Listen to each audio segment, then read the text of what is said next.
Assalamualaikum warahmatullahi wabarakatuh.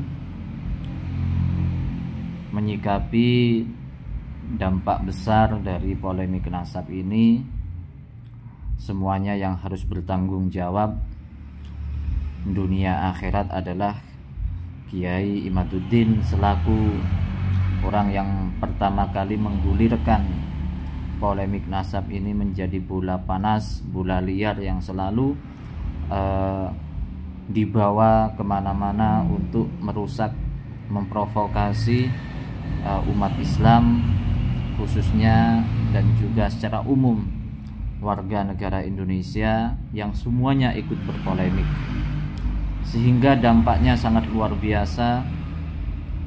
Sebuah perpecahan, sebuah permusuhan, bahkan bukan hanya dalam golongan antara Ba'alawi dan juga kubu Kiai Imad, tapi golongan Nahdiyin dengan para muhibbin, bahkan Nahdiyin dengan warga Nahdiyin sendiri, bahkan yang lebih parah antar keluarga dari golongan keturunan Trahwali Songo dan juga dari beberapa keluarga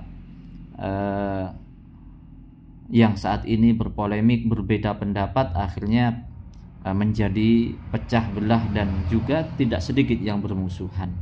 Dan ini semua adalah dampak polarisasi yang sangat luar biasa yang menghancurkan NKRI, negara kesatuan kita yang harusnya menjunjung tinggi perbedaan, bisa mempersatukan umat Islam. Hanya dengan polemik nasab ini dihancurkan semua.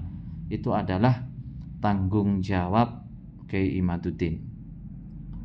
Yang pertama, yang paling nampak ialah hilangnya rasa hormat atau hilangnya adab dari umat Islam sebagian besar kepada para ulama-ulama kita, baik ulama yang sudah meninggal, salafun sholih seperti Mbah Maimun, Kiai Hasyim Asy'ari, Kiai As'ad Syamsul Arifin, Kiai Khalil Bangkalan, yang semuanya itu menghormati, mempercayai habaib. Sekarang umat Islam tidak mempercayainya. Dan juga kepada ulama-ulama yang ada di PBNU. Beliau ulama yang ada di PBNU yang sudah bersuara, mereka kecam habis-habisan, mereka fitnah, mereka dikatakan budak Yaman, dan semuanya itu adalah sebuah bentuk hilangnya sebuah adab, sebuah akhlak yang disebabkan karena mengikuti tesis ataupun pendapat Kiai Imad ini. Yang nomor dua, mungkin juga yang besar dampaknya adalah kepada para santri yang ikut kepada kubu Kiai Imad ini, ialah su'ul adab kepada gurunya. Tidak sedikit santri yang terpengaruh akhirnya menyalahkan gurunya di pondok-pondok pesantren, khususnya pondok-pondok pesantren yang besar di Indonesia. Karena semua pondok tua, pondok besar yang menjadi rujukan di Indonesia tidak ada yang setuju dengan pendapat Kiai Imad ini. Akhirnya seperti Gus Jazuli. Gus Jazuli itu sebenarnya murid dari beberapa habaib. Guru-gurunya di Al-Ahqaf itu adalah mayoritas habaib. Tapi karena terpengaruh oleh Kiai Imad dan dipengaruhi oleh mertuanya yaitu Kiai Mubarak itu, sehingga karena dia menjadi menantu dari Kiai Mubarak dan menjadi golongan dari Kiai Imad, maka dia sekarang menjadi murid yang durhaka, murid yang memusuhi guru-gurunya.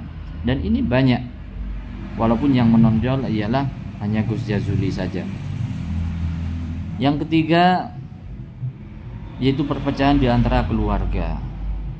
Akhir-akhir ini kita sangat menyayangkan polemik ini membuat pecah di mata umum, yaitu keluarga Sidogiri, yang sangat amat dia sayangkan di saat keluarga Sidogiri sedang berduka karena adanya musibah.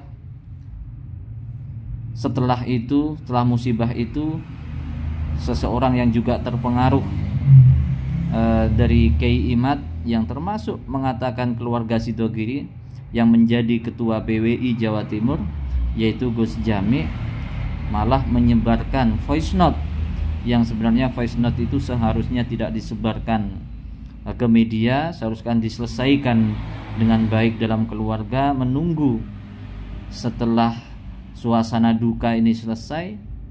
Karena sangat bernafsunya Gus Jami untuk memusuhi habaib, mungkin beliau tidak sadar karena terbawa hawa nafsunya, dan sangat saya sayangkan setelah kejadian beberapa hari atau besoknya beliau meng-up itu. Dan saya pun tidak tega rasanya untuk membahas tentang nasab Sidogiri karena lagi berduka. Tapi ini dari keluarganya sendiri mengaku sebagai keluarga Sidogiri, tapi di saat berduka menyebarkan voice note yang itu sebenarnya walaupun secara garis besar bukan aib, tapi ini menimbulkan perpecahan di dalam keluarga yang sudah ditanggapi oleh Ketua Naat, ditanggapi oleh Kiai Hanan, dan digoreng oleh para YouTuber. Kan ini sebuah hal yang sangat disayangkan.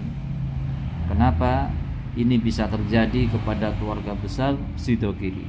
Walaupun apapun yang terjadi, kemanapun silsilah pondok Sidogiri, itu tidak akan menghilangkan marwah Sidogiri.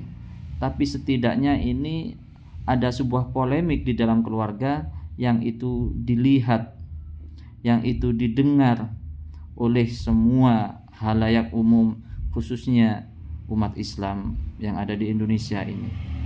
Nah, ini ada sebuah kesalahan yang sangat fatal dari ketua PWI yang memang sudah sangat terpengaruh dengan polemik nasab ini, terpengaruh dengan Kiai Imad ini.